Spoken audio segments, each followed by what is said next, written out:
I had basically all A's and a couple of B's throughout nursing school and never got one scholarship because of the color of my skin. My classmates got scholarships with C's. And I want to make sure that my school includes everyone and help out the Black women in the community.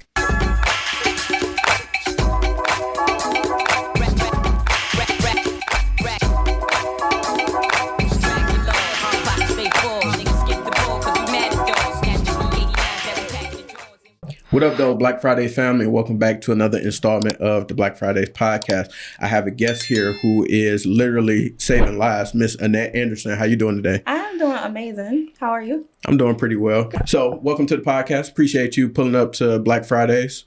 Thank you for inviting me or allowing me here. Absolutely. And so I wanted to talk to you about your registered nurse, and you have done something unique in the standpoint of creating your own school to help people get registered in the medical field as well. So wanted to first ask if you could let us know about First Step Healthcare Training and how this all came about. So I knew I wanted to do something besides bedside nursing. I tried a lot of different things and nothing really felt like it was my niche.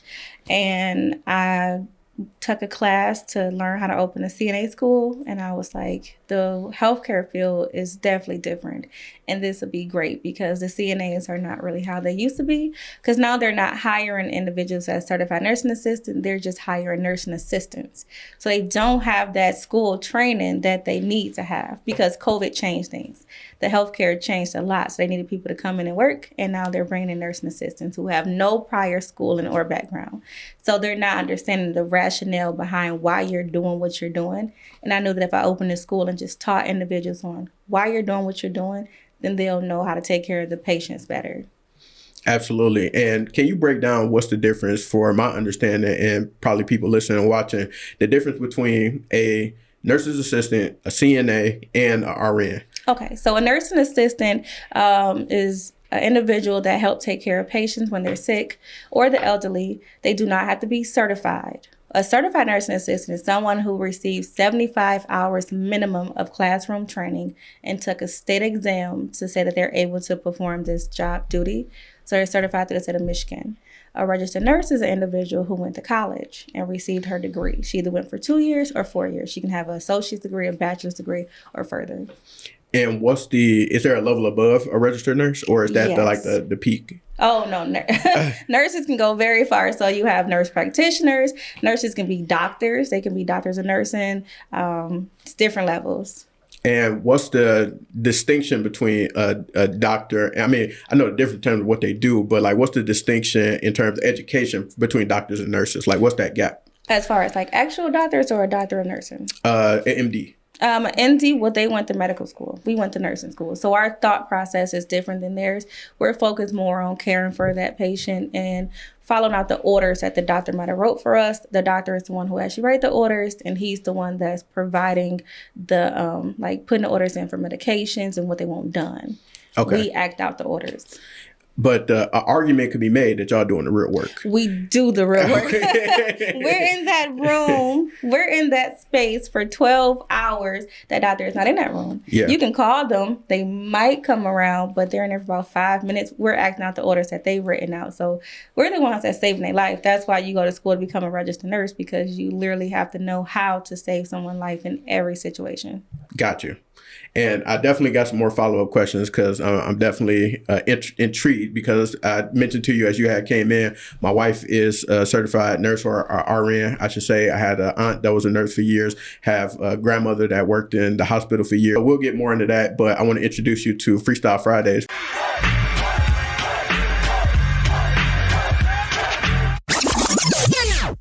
Which is my favorite part of Black Friday. So, Annette, you're going to have to rap. You're going to give us 16 bars. Oh, goodness. Yeah.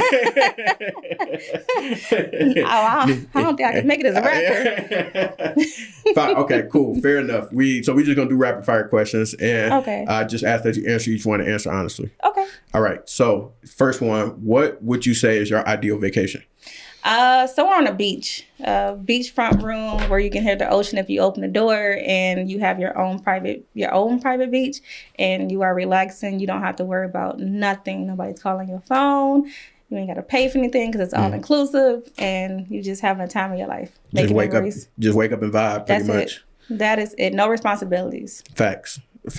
And you're a Detroiter, correct? Yes, born and raised. West side or east side? I was born and raised on the east side, but I just bought a house on the west side. Okay. All right. Best of both worlds. Yes. West side is very calm. Okay. And it get active on the east? It does. Okay. Fair enough. And do you have a favorite gym or hidden spot in the city of Detroit that you really enjoy or like to let people know about? Not really. I don't get out that much, so I don't have any hidden places, and I kind of rather keep it hidden if I did have some hidden places. No, I don't have any. So, babe, don't pull up on you if you ain't saying for nobody. Yeah, okay. No. For sure. And if your phone could only do one of these three functions, which one would you prefer? A phone call, video call, or text message only? I prefer phone calls. I really don't want to FaceTime you unless I'm ready to look at your face. But I don't really like to text that much because I'm so busy. I really just call me. That way I could just don't have to worry about the interruptions of a video call either. Like Wi-Fi, stuff like that. So phone call. Okay. And then we'll get more into your teaching background in terms of what you do currently. But I want to know, is there an interesting thing that you've learned or experienced with your students so far? Yes, that a lot of people, they do not have any of this prior knowledge. So when they come through these doors, even though they want to get into this field, they have no knowledge of what rights are as far as like for a resident, what you're supposed to do, what you can do, or what your job role is. So that was very interesting. For sure. And I appreciate you engaging in Freestyle Friday. So thank you for partaking in the rapid fire. No problem. As long as I have to rap. Well, you never know. We still got plenty of time in the interview. So okay. So in terms of your background and you getting into nursing, what was that process like for you? What was your journey into nursing and what got you interested in this profession? So it definitely wasn't easy. Growing up, I always felt like I knew things medically, even though I never had stepped foot in it. I was that kid where if you told me you were sick, I was like, well, go drink some orange juice. And I didn't know why I was telling you that, but I was just telling you that. Drink some water, drink some orange juice. And I just always wanted to help people. That was just like very important to me. My original goal was to go to school to be a doctor. But once I got into college, I saw how that pathway looked. And I was just like, I'd rather be more closer to my patients and get to know them and spend time with them.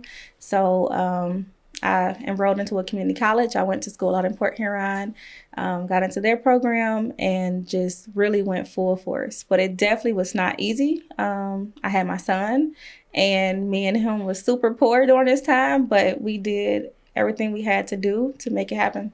And speaking of that, in terms of the you persevering through that period in your life, what kind of made you want to continue on that path? Because it could be very easy for people to just say, I got to go get some money. Like, I'm just going to do whatever. I'll take a desk job, whatever I got to do. But in order to stay on the path of saying like, no, I got to see this through and go this medical route, what was kind of like your motivation for that? Definitely my son. And I had this internal desire that I had to complete something. So I was dating somebody at the time when they told me that I was a quitter. And I was like, I do quit everything. Because I was quitting every job I had. Walmart, McDonald's, Wendy's. Because I wasn't happy. There wasn't a job for me. So I would just quit. And he was like, you can't complete anything, can you? And I was like, can I? Let me see. So I got into nursing school, and when I say I just went full force, and it felt natural for me. It felt like it was something that I had to do, and I was very happy during nursing school. I mean, I was miserable with being poor, but I knew what my outcome was going to be, and I knew that my son didn't ask to be here. He needed a mom that was going to show up for him. I knew nursing was going to change our lives. And speaking of that trajectory, once you got done with nursing school and you got the degree and you're done with school, what was the next step after that? Like, what was your career like as soon as you got that degree? Well, I was already working in a hospital. So my second year of nursing school, they don't recommend you work in nursing school, but that wasn't feasible for me, of course. Yeah. So my second year in nursing school, I got a job inside of St. John Hospital and started off on a stroke floor, taking care of stroke patients. And I was I stayed there, and once I graduated, they offered me a job, but I decided I wanted to do the step-down ICU. That's a floor where individuals are pretty critical. They can't be on the regular floor, but they're not critical enough to be in the ICU. They usually have trachs in their throats, PEG tubes, Foleys. They're really sick. And I knew I wanted that experience, so I went to that floor, did that floor for 1 year, and knew that I wanted to travel. I don't like staying stagnant. I try to change every single year. So the next year, after my 1 year of nursing, I started traveling throughout St. John's hospital system, and I did that for about 7 years, just working at all their different hospitals, working every single floor you can think of. Nephrology, cardiology, pulmonology, I worked it. Then I did some travel assignments and ended up at Beaumont, where I also do traveling. So it's not a lot that you haven't seen in nursing. It's not. Okay. Only thing I haven't touched on was labor and delivery and pediatrics. That's it. Okay. I know that in school you can pick like your if you want a specialization in terms of that. So like you mentioned, like labor and delivery and things like that. Were you generally intrigued in these other areas, or did you kind of see yourself as being, you want to be like a generalist in terms of nursing? No, I was going to be a pediatric nurse. I love children. And I was telling myself throughout nursing school, whenever they would ask, I said, I'm going to work with kids. I'm going to take care of these babies. I'm going to work with children. And that's what I was stuck on. But then I did my peds rotation. And I realized like, oh, wow, a lot comes with that. And I never wanted to feel that, that deep empathy that comes with having to care for a sick child and their parent losing them. It's hard enough when you lose a patient that's an adult. I couldn't imagine losing a small baby and having to deal with that with the parent. I was like, okay, this is not going to be my route anymore. So speaking of that, what is that like in terms of losing patients? Because obviously like you said, you could be in there with them 12 hours a day for multiple days on end. But in terms of working with somebody, kind of building rapport, and then, unfortunately, you may lose them. Like, what is that like for nurses? That's something I always wondered. It's very heavy. So when I first started off as a nurse, I used to bring it home with me. Like I would think about these people after the death would occur, because, you do everything you can to save them. You're doing CPR, you're doing everything you can possibly to save this person's life. And I've seen people die at a young age and an older age. It's heavy. But now, since I've been doing nursing for so long, I'm kind of more desensitized from it, unfortunately. But that happens. You see the same thing over and over again. You get a little bit more desensitized, but I still feel bad for the lives that are lost. And I try my best to do everything I can to sustain it. Got you. And on the other side of the coin, for patients, do you have any stories or examples of patients that have like really like made the job worthwhile for you? Like you were on the shift and you're like, man, this is like just a great experience. I really love what I do working with them. Yes. So I don't work often anymore as a nurse, but my last shift I worked, I had a patient who came to the floor at shift change, and every nurse knows that is the most hardest thing to deal with when somebody comes to the floor at shift change, because you are running around with your head cut off trying to get report, get things situated, and the call lights are going off like crazy. But she came to the floor, she couldn't breathe that well, and I just put everything else to the side and made sure I focused on her. And at the end of my shift, she just told me, she was like, you are such a gentle, compassionate person. You are really wonderful. And that just made me feel like, okay, I know why I've been doing this for so long, because they need that. People need someone that care about them to take care of them. You don't want someone who's going to be rough with you taking care of you. You need somebody who's going to be compassionate, gentle, empathetic, and sympathetic. And that's kind of what I preach to my students, is that you have to have that, because you want people to feel better. They're going through some of the worst times of their lives. So what are you doing to make them feel better? And do you feel like it's any difference in as far as Black people, and I'll ask you as a Black woman, more specifically with Black women, in terms of how they are treated in the healthcare system? Because I've had people in my family that have had horrible experiences in the hospital. Some people, for example, giving birth and had amazing experiences because they had somebody that looked like them. So I just wanted to know, have you seen things like that? Have you experienced things like that in the hospital? And if you could kind of talk to that a little bit. Absolutely. There is definitely a disparity against you if you are a person of color. We are not treated the same. Those myths that they put out there are very accurate. They think that we don't have pain. They think that we are able to overcome everything, and they just don't believe us when we say we're going through something. So it's very important for more of us to be into the healthcare field. So when I walk in, if I have a patient that is a person of color, regardless of who you are, I'm your advocate. But I make sure that if I see something wrong, I'm stepping up for you and I'm standing up for you. That's amazing. And you mentioned you're teaching your students that as well. So as far as the school, if you could take us kind of through, what does it look like? Let's say, for example, if I'm somebody new, I'm a brand new, I'm interested in getting into nursing and I go through your program, what does that look like for me? So my program is a 2-week CNA program. You come into my classroom for 10 days, Monday through Friday. And during that time, we move very fast. But I'm telling you everything you need to know in order to become a nursing assistant. We're going through our book, we're doing workbooks, we're going through scenarios, and I'm telling stories because stories stick with people better. And I'm just explaining to you what your role is so that you don't get sued, because if you act outside of your role, you can't get sued. I'm telling you what is expected of you, and I'm telling you how to treat this person and the right and wrong things to do. Once you get through my 10-day program, you take your nursing assistant test through the state. But I'm also teaching you normals, because nurses, we're not always in that room. Why? Because we're dealing with something critical. So that nursing assistant is in that room more than we are. So I'm teaching you how to assess this person as far as their vitals go. Like, is their blood pressure too high? Is their blood pressure too low? Is their heart rate too high? Is their heart rate too low? Is their oxygen off? If something off, that you need to come report to me so I can stop what I'm doing and get in there and save them, because things can change like that.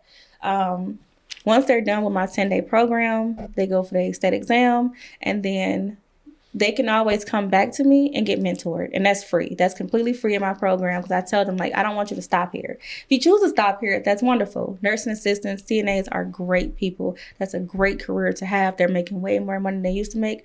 But if you want to go further, I want to walk you through that step. Because when I became a nurse, I didn't have anybody to walk me through how to get into nursing school and how to navigate nursing school, especially the things that come with it.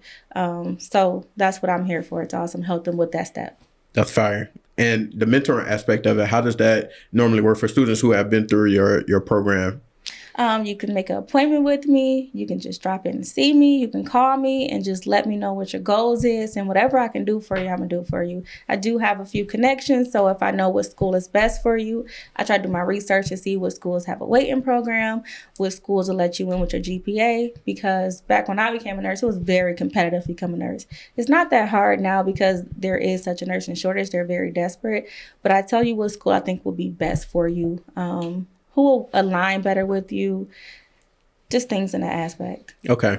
And how do you, for people who don't go the non-traditional pathway in terms of becoming an RN, what does that path look like for them? Because I know as far as your business, your school, you have the opportunity to accept people who don't have GEDs or anything like that. So how does that work for somebody who doesn't go that non-traditional route, and so you can still become a RN?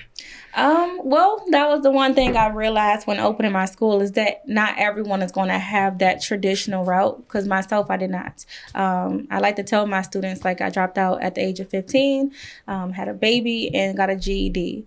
Luckily, getting a GED does not stop you from getting into the medical field. But you can get into my program without a high school diploma or a GED. So if you want to get into the healthcare field just to see how it is and see if you want to go further, I will allow you to do that without a high school diploma or a GED. Then if you feel like your next step is to become a nurse, I'm going to walk you through those steps on how to go get your GED, where you can get your GED from, how much it might cost, how the process might go, what kind of book you should get to study. And then I walk them through how to go further. Fire. Do you have any previous students who you are super proud of in terms of their trajectory of when they first met you and came in and did your program, and then to where they are now in terms of career? I'm still a relatively new school. I just opened my school back in January and took my first cohort in the end of March. But I do have a few students that have really made me value what I do because they come into my classroom and I see the passion behind doing this. And when we go to our clinicals, I just see how wonderful they treat the residents and how happy they are to be there to serve someone, because that's basically what you're doing. You're serving these people, and I see those students, I know they're going to go far. What I have also at my school is a manifestation wall. So I have my students write down their goals on where they want to be in a few years, what they want to obtain in life. So when they come back to my classroom to visit, whether it's a year from now, 2 years from now, they can look on that wall and remember, like, I wrote this down and I made this happen. So I'm still waiting for that to get here because we're still new, but I know a year from now, I'll have a lot of people coming to my door looking at their manifestations they wrote down. For sure.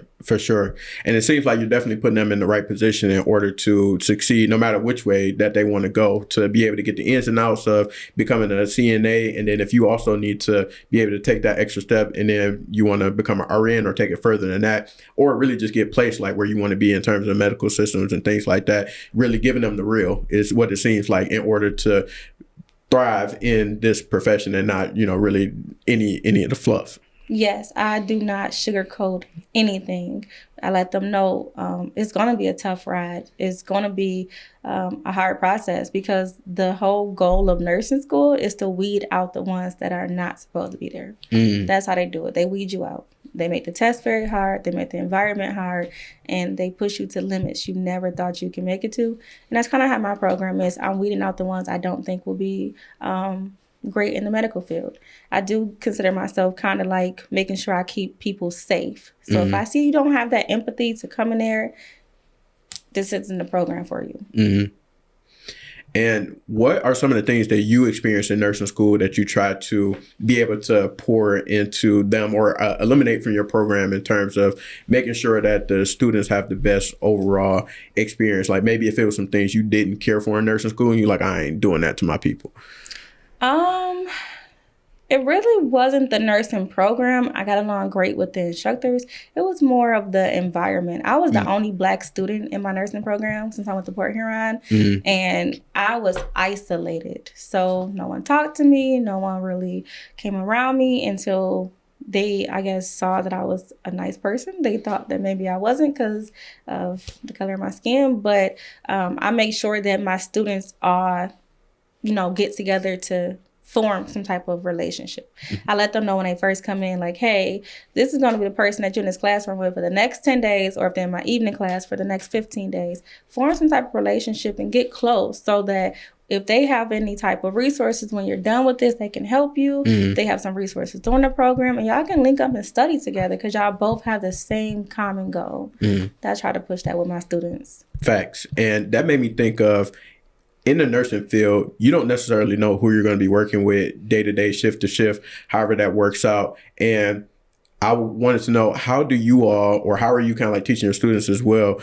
How do you, and also in any job, you may be working with people you don't necessarily care for, but how do you build that sense of connectivity or collaboration to make sure that the jobs get done? Like, these people are being cared for. If you're on the hospital floor and in a hospital setting, professional setting, whatever it is, to make sure like the people who need this care get it, regardless of how I feel about you, what you got going on, how I might have came to work today. Like, how do you kind of build that quick camaraderie or collaboration in those settings? So I'm big on telling my students that when you walk through any doors, your problems from outside stay outside. When you walk through my classroom, your problems that you dealt with before you came in here, they got to stay out there. Because when you walk into that job, you can't go in there like, oh, well, I had this going on before work. I had that going on before work, because you got to provide this duty to these people. So I let them know that when you walk into work, you got to put that smile on, no matter how hard life is getting, because life ain't going to never stop beating your butt regardless. You got to put that smile on and just say that the day is amazing to get through it,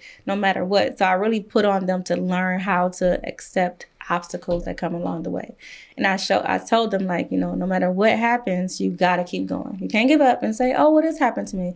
Okay, well, something happened to somebody else too, but what are you going to do about it? And I just let them know that when you get into work, you got to do your job. It's just something you got to do. It's been plenty of days that I've worked and life was going on outside, but I'm taking care of someone where this is something they will remember forever. Because experiences of being in the hospital, you remember those. You remember something somebody said to you, something somebody did to you. I still remember the conversations from when my son was born nearly 17 years ago. You just remember that, so. Yeah, those experiences definitely last an impression. Then also could be the difference between life and death, unfortunately, in some situations. So you got to be on point as much as you can be whenever walking through those doors. And in terms of the school, you have been a recent recipient of the Motor City Match program, and I was very curious to know what was that process like for you, and how did you even hear about it? How did you, what was the application process like? And then what was it like being knowing that you had been one of their awardees for the year? Well, I'll start by saying Motor City Match is probably one of the best things I've ever experienced. Like, what they're doing for Metro Detroiters, World Detroiters is amazing, because it gives you an opportunity as a business owner to have help. Because when you open up a business, life is like very different, because you are shelling out so much money. You're doing so much to try to get this business going, and they want to make sure that you thrive. So I actually learned about Motor City Match through a company called QT Biz Solutions. It's ran by Tina Williams. She's an amazing person. I accidentally called the wrong number for a grant writer, and I called her company, and she called me back, and she was like, yeah, I have a company. I write grants. And how about you jump on this Zoom on Monday? And I got on the Zoom, and she just started dropping so many gems. And she said something about Motor City Match, because I was going to open my school outside of Detroit at first. And she told me about Motor City Match, and I was like, oh, they'll help me if I had a business in the city. I would prefer to be in the city, because I want my students to come here and know that I'm representing Detroit. And she told me about it. She helped me with the process. She wrote my business plan. Her company did, and I got awarded. And that was a very, very amazing process. Like, they've helped tremendously. Like, when funds start getting low, the funds from the grant has really helped keep my doors open and keep things going. That's amazing. And I know Motor City Match has been around for years. And if I'm not mistaken, I think that you are the first recipient that I've interviewed or had a conversation with. Okay. So, yes. Well, congratulations to you, obviously, for being able to receive that. That's definitely huge. And then, like you said, to be able to continue to do the work that you're doing, because you seem like somebody who is really invested in, obviously, your profession and being passionate about it, but then also helping other people get into the industry and then also thrive as well. So which is really cool. And I want to ask you if you have anything that you would, for any aspiring nurses in the future, RNs, or wherever you may be in the process, if you want to be CNA, NA, and so forth, do you have any like words of encouragement for them, or kind of like special gems that you would like to tell them wherever they are in their journey? Yes. So for me, growing up in Detroit, I didn't really see too many people that own things. I didn't really see too many people in, different roles. I come from a very, very poor background. My family didn't really have too much. There is not many people in my family who own anything or have degrees. I'm actually the first person in my family to graduate from college and open a business. And I want to tell people, like, don't let that stop you. You have to see something better. So if you have to attach yourself to a mentor, get yourself a mentor. Get you somebody that can literally talk positively into you and let you know that you can go further. And then as I've gotten older, I've really gotten into manifestations and affirmations. So it's a mindset thing. If you just tell yourself every day that life is going to be great, and you give God thanks and have gratitude, life will just be amazing for you. If you sit back and you think that life is horrible, you get what you give. Right.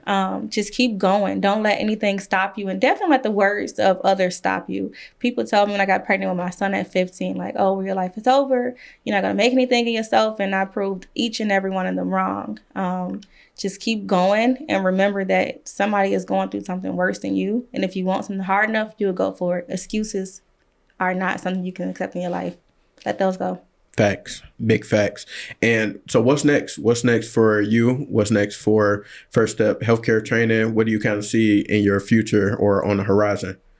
So I want to add on more programs like phlebotomy that's coming soon. I'm actually in the process of that. I want to become a huge healthcare school. So you know how you see these technical schools and these community colleges? I want to be on that level. I want to have a LPN school and an RN school because I do not want people to be excluded. I had basically all A's and a couple of B's throughout nursing school and never got one scholarship because of the color of my skin. My classmates got scholarships with C's.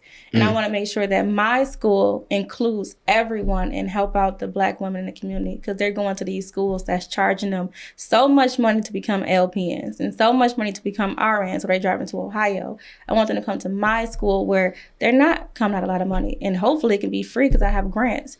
So that's my plan, is to help as many people as I can get into this healthcare field and make it a more diverse environment for them so that patients can get care from people who look like us and we can just have and grow more. That's amazing. And any partnerships that you see on the horizon, like teaming up with any of these healthcare systems and like creating like a funnel system? I definitely would like to team up with the high schools for sure because I want to start them young. I take people in my program as young as 17. I want to team up with the high schools so I can start them on that right path. I also want to get connected with these hospitals to let them know, like, okay, you've been hiring nursing assistants. Let's get them certified. Let's have them know the reason why they're doing what they're doing so that nurses can do their job and don't have to worry about doing everything. Because that's what made nursing a little bit tougher now, is that you're doing much more than just your role. Right. And please get connected with these high schools, because I can't tell you how many young people I came in contact with that said, I want to be a nurse. I want to be able to help people. And then they don't like blood. They don't want to have to do what they don't want to have to deal with people. They don't know how to talk to people. So help them discover they don't like it early on so that the people who really are interested can continue that pathway. That's definitely the goal. For sure. Well, we definitely appreciate you pulling up to the podcast today. So love the work that you're doing and definitely encourage you to continue to keep going. Thank you. I really appreciate that. For sure. And everybody watching and listening, we'll tap in with y'all soon. Peace.